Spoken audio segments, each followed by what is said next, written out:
Well, just a quick video update. This little nano com for a gem system only works on a P38, this Defender 50th and a NAS 90. That's all it's good for.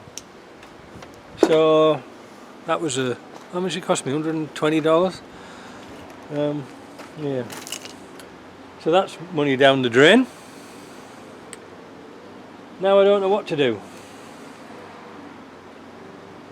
I really don't know what to do. I inadvertently left the key in the ignition last night and the battery went flat as usual. That was my fault.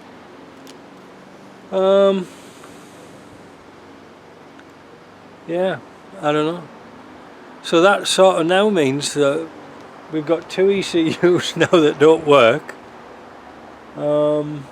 The only option is to get a Tornado computer, which is 650 quid plus shipping, or change it to a Mega Squirt system. Now, I've spent a lot of time on this. I'm banging my head against a brick bloody wall with this. You know, there's nobody to ask, because nobody should give you any information about it. The ironic thing is, when the engine's running, it's great. Just stuck for a computer. The Mega Squirt system would be great, you know, and it was kind of expensive to buy the whole kit. Because you see, I want a kit. I haven't got enough time in the day or patience to fanny about making bits and pieces and brackets and this and that and the other when there's a kit available. I just want to bolt it on, turn the key and go.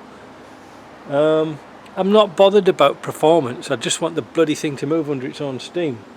Like I said, this engine's only got about 140,000 kilometres on it. It's really, really nice when it's running. But, yeah, it's getting it to run, isn't it? And I've got a lot of money and time invested in this already. Well, time money, you know. I'm still owed money from when it left here last time and I never got paid. So you can see there's no real incentive of doing anything, nothing. But because I'm the only kid in town who'll touch these things, and I'm stuck now, then I don't know what we're going to do. All we want is just a standard ECU that's been on a test book and take off the code for security. That's all we want. That's all we need. The computer works fine. We had it running, but like I said, there must be a rolling code in it. As soon as you turn it on the second time, it loses its coding. So that's it. I don't know what to do. I really don't know what to do. The owner's out in California, not really bothered with it. Our son's sort of looking after it. He's not really, I don't know, he's interested in getting it going, but I don't know, they seem to be on a bit of a tight budget. And I'm trying to do the cheapest jobs first, as I usually do. But we're getting nowhere.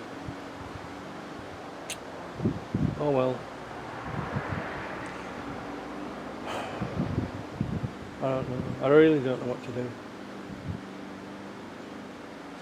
You know, if you've got time and patience, you can fix things, and of course, lashings of money, throw money at it. But I'm in a bit of a dilemma with it, because I don't want to put any more time and money into it. I've got other things to do. But yeah, very disappointed in Nanocom. I thought they used to do a system. It was for all gems, but it seems to be very specific. And I mean, P38s.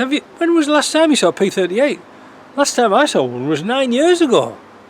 Why make software for cars that's not on the road? There's loads of these Rover V8s with a gems system, but I don't know, it doesn't seem to work. And I know a lot of people are saying, oh, get this, get that, get the other.